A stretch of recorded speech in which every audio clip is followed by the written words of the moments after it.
मजीद को खसूसी इंटरव्यू में साबिक सदर आसिफ अली जरदारी ने कहा है कि साबिक army chief general retire Qamar Javed Bajwa ने कहा था 5 मिनट में मार्शल लॉ लगा सकता हूं, जिस पर उन्हें कहा गया कि बिस्मिल्लाह करें क्योंकि शेर पर चढ़ना आसान है, उतरना नहीं।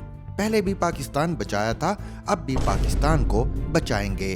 पाकिस्तान में एक दिन में इलेक्शन होते हैं तो ये आईनी हक है। किसी ज़माने में MNAs के इलेक्शन MPA से पहले होते थे, उस पर भी मसला बना। हमें इलेक्शन पर नहीं, हमें टाइमिंग पर एतराज़ है।